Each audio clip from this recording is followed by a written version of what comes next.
Hello everyone guys, कैसे हैं आप लोग। उम्मीद करता हूं सब बढ़िया होंगे। सो गाइस, इन्वेस्टर प्राइड के एक ब्रांड न्यू वीडियो में आप लोगों का फिर से स्वागत है। इन गाइस आज है संडे। इन गाइस संडे को मैं जनरली आपका जो पोर्टफोलियो है उसको रिव्यू करता हूं, लेकिन गाइस आज का वीडियो डिफरेंट है। आज के इस वीडियो में मैं बात करने वाला हूं आप लोगों के साथ कि साल 2023 में कौन कौन सा म्यूचुअल फंड है डिफरेंट कैटेगरी से जो कि आपके लिए बेहतरीन हो सकता है एसआईपी इन्वेस्टमेंट के लिए। जी हाँ दोस्तों, हम लोग बात करने वाले हैं best mutual funds for SIP investment in year 2023 guys. और गाइस टोटल मैं 8 फंड कवर करने वाला हूं आज के इस वीडियो में। उन 8 फंड में से आपको मैं 4 फंड सेलेक्ट करके देने वाला हूं और वो चारों फंड देखे तो अपने अपने जगह पे अपने अपने कैटेगरी में काफी शानदार तरीके से परफॉर्म कर रहा है। इन वैसे इन्वेस्टर के लिए काफी सुटेबल बैठेगा जिनका रिस्क प्रोफाइल थोड़ा सा हाइट साइड में देखने को मिलता है। जी हाँ दोस्तों, अगर आप एक हाई रिस्क इन्वेस्टर है तो ये म्यूचुअल फंड पोर्टफोलियो आपके लिए काफी शानदार हो सकता है। और अगर आप 10,000 पर मंथ के हिसाब से इसे पिक करते हैं इन चारों ही फंड में तो अगले 25 सालों में आप बड़े आसान तरीके से बना सकते हैं 9 करोड़ 60 लाख रुपीस गाइस। कहने का मतलब ये है गाइस कि अगर आपका एज कैटेगरी कहीं ना कहीं 25 साल से लेकर 35 साल के बीच में फॉल करता है तो ये म्यूचुअल फंड पोर्टफोलियो आपके लिए काफी बेहतरीन साबित हो सकता है अगले 25 सालों के लिए। तो गाइस आज का वीडियो आप सभी के लिए काफी इंटरेस्टिंग एंड इंपॉर्टेंट होने वाला है, तो बने रहिएगा through out the video guys. तो चलिए गाइस स्टार्ट करते हैं आज का video. But guys video start करने से पहले फटाफट कर दीजिए इस वीडियो को लाइक एंड अपने चैनल को अब तक सब्सक्राइब नहीं किया हुआ है देन प्लीज सब्सक्राइब कीजिए चैनल को एंड साथ के साथ गाइस नोटिफिकेशन बेल ऑन करके ऑल पे क्लिक कर लीजिएगा ताकि जब भी इस तरीके का वीडियो लेके आऊंगा इस चैनल पे सारे वीडियो का नोटिफिकेशन आपको मिलता रहेगा। तो गाइस जैसे मैंने आपको बताया कि हम लोग कवर करने वाले हैं 8 म्यूचुअल फंड डिफरेंट कैटेगरी से। तो चलिए सबसे पहले बात कर लेते हैं लार्ज कैप कैटेगरी का और देखते हैं कि वहां पे कौन सा दो फंड है जो कि आपके लिए बेहतरीन हो सकता है अगले 25 सालों के लिए। तो गाइस पहले बात करें लार्ज कैप कैटेगरी के फंड के ऊपर। तो गाइस यहाँ पे जो पहला फंड मैंने चूज करा हुआ है उस फंड का नाम है आपका यहाँ पे निप्पॉन लार्ज कैप फंड। बात करेंगे सेकंड फंड का इस कैटेगरी से, तो फंड मैंने चूज करा हुआ है आपका HDFC top 100 fund. And guys in दोनों फंड को मैं कंपेयर करने वाला हूँ इसकी कैटेगरी एवरेज से। तो पहले गाइस बात कर लेते हैं लमसम रिटर्न का। तो लास्ट 1 ईयर में देखे तो यहाँ पे निप्पॉन लार्ज कैप फंड का जो परफॉर्मेंस निकल के आता है जो निकल के आता है यहाँ पे आपका 32.5% का। एचडीएफसी टॉप 100 फंड की बात करें गाइस तो इस फंड का जो परफॉर्मेंस निकल के आता है लास्ट 1 ईयर का वो निकल के आता है यहाँ पे आपका 27.62% का। एंड बात करें इस कैटेगरी एवरेज का तो इसका जो परफॉर्मेंस निकल के आता है लास्ट 1 ईयर का वो निकल के आता है यहाँ पे आपका 23.24% का। तो गाइस लास्ट 1 ईयर में देखे तो दोनों फंड ने काफी सही तरीके से परफॉर्म करके दिया हुआ है। इन दोनों ही फंड ने अपने कैटेगरी एवरेज को काफी अच्छे खासे मार्जिन से बीट करा हुआ है।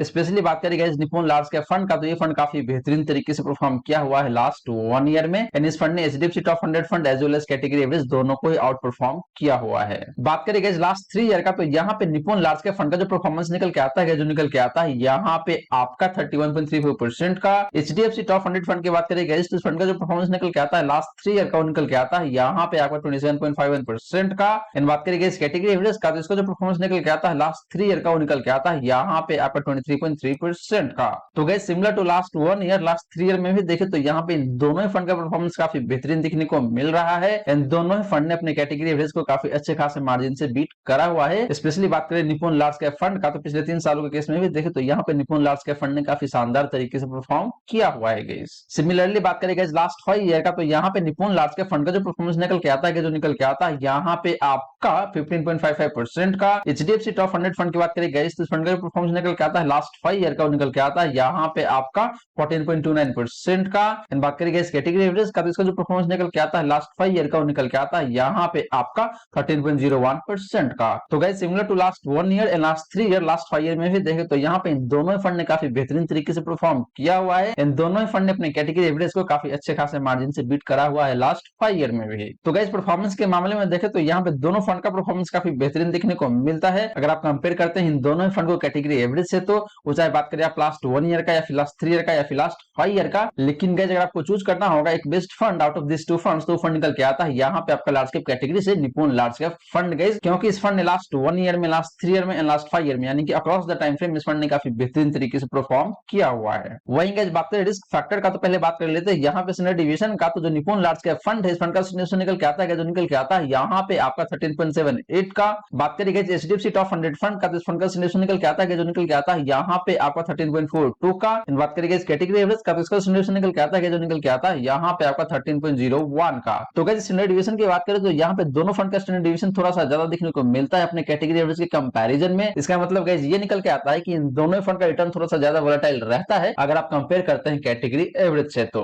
लेकिन गाइस अगर आपको चूज करना होगा इन दोनों में से एक fund on the basis of standard division तो फंड निकल के आता है यहाँ पे आपका एचडीएफसी टॉप 100 फंड, क्योंकि इस फंड का स्टैंडर्ड डिवीजन थोड़ा सा कम दिखने को मिल रहा है गाइस। बात करें गाइस शार्प रेशियो का तो निप्पॉन लार्ज कैप फंड का जो शार्प रेशियो निकल के आता है जो निकल के आता है यहाँ पे आपका 1.54 का। एचडीएफसी टॉप 100 फंड की बात करें तो इस फंड का जो शार्प रेशियो निकल के आता है जो निकल के आता है यहाँ पे आपका 1.36 का। एंड बात करेंगे इस कैटेगरी एवरेज का तो इसका जो शार्प रेशियो निकल के आता है जो निकल के आता है यहाँ पे आपका 1.09 का। तो गाइस शार्प रेशियो के मामले में देखें तो यहाँ पे निप्पॉन लार्ज कैप फंड का शार्प रेशियो ज्यादा बेहतर दिखने को मिलता है, वो चाहे बात करें आप एचडीएफसी टॉप 100 फंड के कंपैरिजन में या फिर कैटेगरी एवरेज के कंपैरिजन में। लास्टली गाइस बात करें अल्फा का तो निप्पॉन लार्ज कैप फंड का जो अल्फा निकल के आता है जो निकल के आता है यहाँ पे आपका 4.39% का। एचडीएफसी टॉप 100 फंड की बात करें गाइस तो इस फंड का जो अल्फा निकल के आता है निकल के आता है यहाँ पे आपका 3.19% का। एंड बात करें गाइस कैटेगरी एवरेज का अल्फा का तो निकल के आता है यहाँ पे आपका -1% का। तो गाइस अल्फा के मामले में भी देखें तो यहाँ पे दोनों फंड का अल्फा काफी बेहतरीन दिखने को मिलता है अगर आप कंपेयर करते हैं कैटेगरी एवरेज से तो। लेकिन गाइस अगर आपको चूज करना होगा एक best fund on the basis of alpha तो इन दोनों में से जो बेस्ट फंड निकल के आता है अल्फा के बेसिस पे वो फंड है आपका यहाँ पे निप्पॉन लार्ज कैप फंड, क्योंकि इस फंड का अल्फा ज्यादा बेहतर दिख रहा है गाइस। तो गाइस ये रही बात आपका लार्ज कैप कैटेगरी के फंड्स के बारे में। और गाइस यहाँ पे देखें तो जो निप्पॉन लार्ज कैप फंड ये फंड मुझे ज्यादा बेहतर दिखता है क्योंकि इस फंड का जो परफॉर्मेंस है अक्रॉस द टाइम फ्रेम में काफी बेहतरीन दिखने को मिलता है। एंड रिस्क रेशियोज के मामले में भी देखे गाइस तो ये फंड मुझे ज्यादा बेहतर दिखता है। हालांकि इस फंड का स्टैंडर्ड थोड़ा सा हाइट साइड में जरूर दिखने को मिलता है लेकिन गाइस बहुत ज्यादा का डिफरेंस दिखने को नहीं मिलेगा। अब चलिए गाइस बात कर लेते हैं फ्लेक्सी कैप कैटेगरी के फंड के ऊपर। बट गाइस वीडियो में आगे बढ़ने से पहले आपने वीडियो को अभी तक लाइक नहीं किया हुआ है देन प्लीज वीडियो को लाइक करें। एंड गाइस आपने चैनल को सब्सक्राइब नहीं किया हुआ है देन चैनल को सब्सक्राइब करके रखिएगा। एंड साथ के साथ गाइस नोटिफिकेशन बेल ऑन करके ऑल पे क्लिक कर लीजिएगा ताकि जब भी इस चैनल वीडियो लेके आऊंगा सारे वीडियो का नोटिफिकेशन आपको मिलता रहेगा। एंड गाइस एक बात मैं आपको फ्रंट ही बता दूं कि वीडियो को एंड में मैं आपको ये भी बताने वाला हूं कि कैसे आप 10,000 पर मंथ की एसआईपी से अगले 25 सालों में बना सकते हैं मोटा मोटी 9.5 करोड़ के आसपास के रुपए। जी हाँ दोस्तों आपने बिल्कुल सही सुना, अगर आप 10,000 पर मंथ के हिसाब से एसआईपी करते हैं इन चारों ही फंड में, यानी कि जो फंड मैं आपको बताऊंगा आज के इस वीडियो में उन चारों ही फंड में अगर आप इन्वेस्ट करते हैं 10,000 पर मंथ के हिसाब से अगले 25 सालों के लिए तो आप बड़े आसान तरीके से बना सकते हैं 9 करोड़ 60 लाख रुपीस गाइस। तो चलिए गाइस बात कर लेते हैं फ्लेक्सी कैप कैटेगरी के फंड के ऊपर।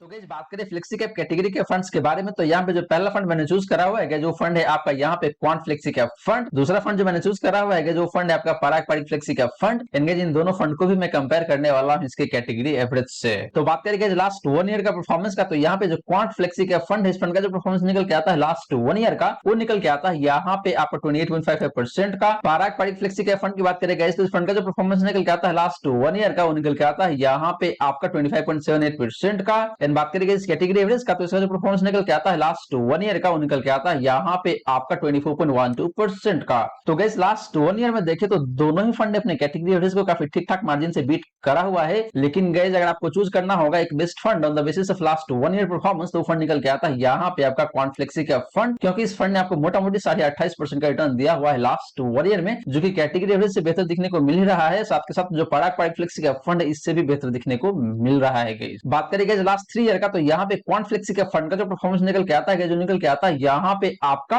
39.16% का। पारंपरिक फ्लेक्सी का फंड की बात करेंगे इस फंड का जो परफॉर्मेंस निकल के आता है लास्ट 3 ईयर का निकल के आता है यहाँ पे आपका 26.89% का।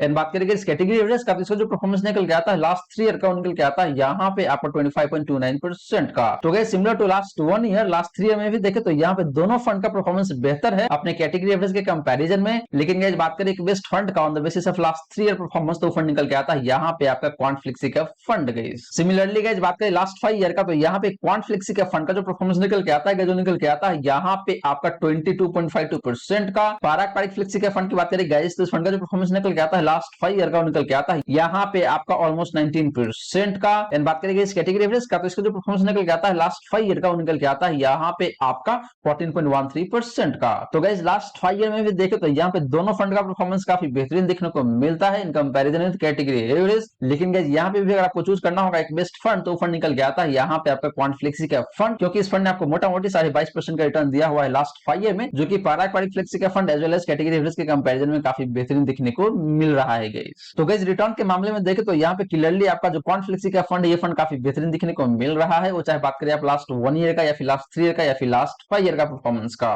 वहीं गाइस बात करें रिस्क फैक्टर का तो पहले बात कर लेते हैं यहाँ पे स्टैंडर्ड डिवीजन का। तो जो क्वांट फ्लेक्सी का फंड है जिस फंड का स्टैंडर्ड निकल के आता है वो निकल के आता है यहाँ पे आपका 15.3 का। पारंपरिक फ्लेक्सी का फंड का स्टैंडर्ड है जो निकल के आता है यहाँ पे आपका 12.14 का। एंड बात करेंगे इस कैटेगरी एवरेज का तो इसका स्टैंडर्ड निकल निकल के आता है, जो निकल के आता है यहाँ पे आपका 13.04 का। तो गाइस डिस्ट्रीब्यूशन के मामले में देखें तो यहाँ पे क्लियरली आपका जो पारंपरिक फ्लेक्सी का फंड है, ये फंड मुझे ज्यादा बेहतर दिखता है, क्योंकि इस फंड का डिस्ट्रीब्यूशन काफी कम दिखने को मिलता है। इसका मतलब ये है गाइस कि पारंपरिक फ्लेक्सी का फंड का रिटर्न काफी कम वोलेटाइल रहता है। बात करें गाइस साप रेशियो का, तो जो क्वांट फ्लेक्सी का फंड है, जिस फंड का जो साप रेशियो निकल के आता है, जो निकल के आता है यहाँ पे आपका 1.84 का। पारंपरिक फ्लेक्सी का फंड का जो साप रेशियो है, जो निकल के आता है यहाँ पे आपका 1.55 का। बात करेंगे इस कैटेगरी एवरेज का साप रेशियो का, तो निकल के आता है यहाँ पे आपका 1.23 का। तो गाइस साप रेशियो के मामले में देखें तो यहाँ पे दोनों फंड का साप रेशियो काफी बेहतरीन दिखने को मिलता है। लेकिन बात करें गाइस एक बेस्ट फंड का in term of Sharpe ratio, तो गाइस वो फंड निकल के आता है यहाँ पे आपका क्वांट फ्लेक्सी का फंड, क्योंकि इस फंड का साप रेशियो सबसे बेहतरीन दिखने को मिलता है 1.84 का। लास्टली गाइस बात करें अल्फा का, तो जो क्वांट फ्लेक्सी का फंड है, जिस फंड का जो अल्फा निकल के आता है, वो निकल के आता है यहाँ पे आपका 11.17% का। पारंपरिक फ्लेक्सी का फंड की अल्फा की बात करें गाइस, तो वो निकल के आता है यहाँ पे आपका 6.21% का। एंड बात करेंगे इस कैटेगरी एवरेज का अल्फा का, तो निकल के आता है यहाँ पे आपका नेगेटिव 0.29% का। तो गाइस अल्फा के मामले में भी देखें तो यहाँ पे दोनों फंड का अल्फा काफी बेहतरीन दिखने को मिलता है। लेकिन गाइस बात करें सबसे बेहतरीन फंड का इन टर्म ऑफ अल्फा, तो फंड निकल के आता है यहाँ पे आपका क्वांट फ्लेक्सी का फंड गाइस। तो गाइस ये रही बात आपका फ्लेक्सी कैप कैटेगरी के फंड्स के ऊपर। और गाइस यहाँ पे देखें तो परफॉर्मेंस के मामले में अक्रॉस द टाइम फ्रेम आपका जो क्वांट फ्लेक्सी का फंड है, ये फंड ज्यादा बेहतरीन दिख रहा है। एंड गाइस रिस्क फैक्टर के मामले में भी देखा हमने कि जो क्वांट फ्लेक्सी का फंड है, ये फंड ज्यादा बेहतर दिखता है। हालांकि इस फंड का डिस्ट्रीब्यूशन थोड़ा सा हाइट साइड में जरूर दिखने को मिलता है। इसका मतलब ये है कि इस पर्टिकुलर फंड का रिटर्न थोड़ा सा ज्यादा वोलेटाइल दिखने को मिलता है गाइस। अब चलिए गाइस बात कर लेते हैं मिड कैप कैटेगरी के फंड के ऊपर। तो गाइस बात करें मिड कैप फंड्स का, तो यहाँ पे जो पहला फंड मैंने चूज करा हुआ है, उस फंड का नाम है आपका यहाँ पे SBI Magna mid cap fund. दूसरा फंड जो मैंने चूज करा हुआ है मिड कैप कैटेगरी से, उस फंड का नाम है आपका यहाँ पे Motilal Oswal mid cap fund. इनके जिन दोनों फंड को भी मैं कंपेयर करने वाला हूँ इसके कैटेगरी एवरेज से। तो गाइस बात करें परफॉर्मेंस का, तो लास्ट 1 ईयर में SBI Magna mid cap fund का जो परफॉर्मेंस निकल के आता है, जो निकल के आता है यहाँ पे आपका 27.79% का। Motilal Oswal mid cap fund की बात करें तो इस फंड का जो परफॉर्मेंस निकल के आता है लास्ट 1 ईयर का, वो निकल के आता है यहाँ पे आपका 35.75% का। इन बात करेंगे इस कैटेगरी एवरेज का, तो इसका जो परफॉर्मेंस निकल के आता है लास्ट 1 ईयर का, वो निकल के आता है यहाँ पे आपका 26.66% का। तो गाइस लास्ट 1 ईयर में देखें तो यहाँ पे दोनों फंड का परफॉर्मेंस काफी बेहतरीन दिखने को मिलता है। बट गाइस बात करें एक बेस्ट फंड का, तो फंड निकल के आता है यहाँ पे आपका Motilal Oswal mid cap fund, क्योंकि इस फंड ने आपको मोटा मोटी 36% का रिटर्न दिया हुआ है लास्ट 1 ईयर में। बात करें गाइस लास्ट 3 ईयर का, तो यहाँ पे SBI Magna mid cap fund का जो परफॉर्मेंस निकल के आता है, जो निकल के आता है यहाँ पे आपका 37.21% का। बात करें guys Motilal Oswal mid cap fund का, तो इस फंड का जो परफॉर्मेंस निकल के आता है लास्ट 3 ईयर का, वो निकल के आता है यहाँ पे आपका 40.52% का। एंड बात करें गाइस कैटेगरी एवरेज का, तो इसका जो परफॉर्मेंस निकल के आता है लास्ट 3 ईयर का, वो निकल के आता है यहाँ पे आपका 32.51% का। तो guys similar to last 1 year, last 3 year में भी देखें तो यहाँ पे दोनों फंड का परफॉर्मेंस काफी बेहतरीन दिखने को मिलता है। बट गाइस बात करें एक बेस्ट फंड का, तो फंड निकल के आता है यहाँ पे आपका Motilal Oswal mid cap fund, क्योंकि इस फंड का परफॉर्मेंस काफी बेहतरीन दिखने को मिलता है। एंड मोटा मोटी आपको 40.5% का रिटर्न दिया हुआ है लास्ट 3 ईयर में। सिमिलरली बात करेंगे लास्ट 5 ईयर का, तो यहाँ पे SBI Magna mid cap fund का जो परफॉर्मेंस निकल के आता है, जो निकल के आता है यहाँ पे आपका 19.56% का। Motilal Oswal mid cap fund की बात करें तो इस फंड का जो परफॉर्मेंस निकल के आता है लास्ट 5 ईयर का, निकल के आता है यहाँ पे आपका 19.44% का। एंड बात करेंगे इस कैटेगरी एवरेज का, तो इसका जो परफॉर्मेंस निकल के आता है लास्ट 5 ईयर का, निकल के आता है यहाँ पे आपका 16.91% का, मोटा मोटी 17% कह सकते हैं आप। तो गाइस लास्ट 5 ईयर में भी देखें तो यहाँ पे दोनों फंड का परफॉर्मेंस काफी बेहतरीन दिखने को मिलता है अपने कैटेगरी एवरेज के कंपैरिजन में। बट गाइस बात करें सबसे बेस्ट फंड का, तो यहाँ पे दोनों ही फंड काफी मुझे बेहतरीन दिखता है, क्योंकि दोनों ही फंड का परफॉर्मेंस ऑलमोस्ट सिमिलर लाइन पे दिखने को मिल रहा है, मोटा मोटी 19.5% का। तो गाइस परफॉर्मेंस के मामले में देखें तो यहाँ पे अनडाउटेडली आपका जो Motilal Oswal mid cap fund है, ये फंड ज्यादा बेहतर दिखता है, क्योंकि इस फंड ने आपको लास्ट 1 ईयर में भी, लास्ट 3 ईयर में भी, लास्ट 5 ईयर में भी काफी बेहतरीन तरीके से परफॉर्म करके दिया हुआ है। वहीं गाइस बात करें रिस्क फैक्टर का, तो पहले बात कर लेते हैं यहाँ पे आपका स्टैंडर्ड डिवीजन का। तो आपका जो पहला फंड है यानी कि SBI Magna mid cap fund, इस फंड का डिवीजन निकल के आता है, जो निकल के आता है यहाँ पे आपका 13.08 का। Motilal Oswal mid cap fund की बात करें तो इस फंड का डिवीजन निकल के आता है, जो निकल के आता है यहाँ पे आपका 14.14 का। इन बात करेंगे इस कैटेगरी एवरेज का, तो इसका डिवीजन निकल के आता है, जो निकल के आता है यहाँ पे आपका 13.03 का। तो गाइस डिवीजन के मामले में देखें तो यहाँ पे दोनों फंड का डिवीजन थोड़ा सा हाइट साइड में दिखने को मिलता है। लेकिन बात करेंगे SBI Magna mid cap fund का डिवीजन का, तो ये मोटा मोटी अपनी कैटेगरी एवरेज के आसपास में दिखने को मिलता है। इसका मतलब ये है कि SBI Magna mid cap fund का इन कैटेगरी एवरेज का जो रिटर्न है, उसका जो वोलेटिलिटी है, मोटा मोटी सिमिलर लाइन पे दिखने को मिलता है गाइस। तो इसीलिए इस डिवीजन के मामले में देखें तो आपका जो SBI Magna mid cap fund है, ये फंड ज्यादा बेहतर दिख रहा है गाइस। बात करेंगे साफ रेशियो का, तो SBI Magna mid cap fund का जो साफ रेशियो निकल के आता है, जो काफी बेहतरीन दिखने को मिल जाएगा, और निकल के आता है यहाँ पे पे आपका 1.99 का। Motilal Oswal mid cap fund की बात करें तो इस फंड का जो रेशियो निकल के आता है, जो निकल के आता है यहाँ पे आपका 1.95 का। बात करेंगे इस कैटेगरी एवरेज का साफ रेशियो का, तो निकल के आता है यहाँ पे आपका 1.53 का। तो गाइस साफ रेशियो के मामले में देखो तो यहाँ पे दोनों फंड का साफ रेशियो काफी बेहतरीन देखने को मिलता है अपने कैटेगरी एवरेज के कंपैरिजन में। लेकिन बात करेंगे एक बेस्ट फंड का ऑन द बेसिस ऑफ साफ रेशियो, तो फंड निकल के आता है यहाँ पे आपका SBI Magna mid cap fund guys. Lastly guys बात करें अल्फा का, तो SBI Magna mid cap fund का जो अल्फा निकल के आता है, जो निकल के आता है यहाँ पे आपका 5.61% का। Motilal Oswal mid cap fund की बात करें तो उसका जो अल्फा निकल के आता है, जो निकल के आता है यहाँ पे आपका 6.89% का। बात करेंगे इस कैटेगरी एवरेज का अल्फा का, तो निकल के आता है यहाँ पे आपका 0.14% का। तो गाइस सिमिलर टू साफ रेशियो अल्फा के केस में भी देखें तो यहाँ पे दोनों फंड का अल्फा काफी बेहतरीन देखने को मिलता है अपने कैटेगरी एवरेज के कंपैरिजन में। लेकिन बात करें गाइस एक बेस्ट फंड का on the basis of alpha, तो फंड निकल के आता है यहाँ पे आपका Motilal Oswal mid cap fund guys. तो गाइस ये रही बात आपका मिड कैप कैटेगरी के फंड्स के बारे में। और गाइस यहाँ पे देखिए तो परफॉर्मेंस के मामले में जो Motilal Oswal mid cap fund, ये fund across the time frame काफी बेहतरीन तरीके से परफॉर्म किया हुआ है। वहीं बात करेंगे रिस्क फैक्टर का, तो यहाँ पे आपका जो SBI Magna mid cap fund, ये फंड मुझे ज्यादा बेहतर दिखता है। हालांकि इस फंड का अल्फा उतना बेहतर नहीं है, लेकिन बात करेंगे ओवरऑल तो यहाँ पे मुझे Motilal Oswal mid cap fund ज्यादा बेहतर दिखता है, क्योंकि इस फंड का रिटर्न काफी बेहतरीन है। साथ के साथ गाइस इस फंड का रिस्क रेशियोज भी देखिए तो बहुत खराब नहीं है, काफी सही दिखने को मिल रहा है। इन SBI Magna mid cap fund, इन Motilal Oswal mid cap fund के जो रिस्क रेशियोज है, इसके बीच में बहुत ज्यादा का अंतर दिखने को नहीं मिल रहा है। इसीलिए मुझे Motilal Oswal mid cap fund ज्यादा बेहतर दिख रहा है गाइस। अब चलिए गाइस बात कर लेते हैं स्मॉल कैप कैटेगरी के फंड्स के ऊपर और देखते हैं कि यहाँ पे कौन सा फंड जो कि आपके लिए बेहतरीन हो सकता है अगले 25 सालों के लिए। तो गाइस बात करें स्मॉल कैप फंड्स का, तो जो पहला फंड मैंने चूज करा हुआ है स्मॉल कैप कैटेगरी से, वो फंड यहाँ पे आपका Canara Beko small cap fund. दूसरा फंड जो मैंने चूज करा हुआ है स्मॉल कैप कैटेगरी से, वो फंड आपका यहाँ पे टाटा स्मॉल कैप फंड। इन दोनों फंड को भी मैं कंपेयर करने वाला हूँ इसके कैटेगरी एवरेज से।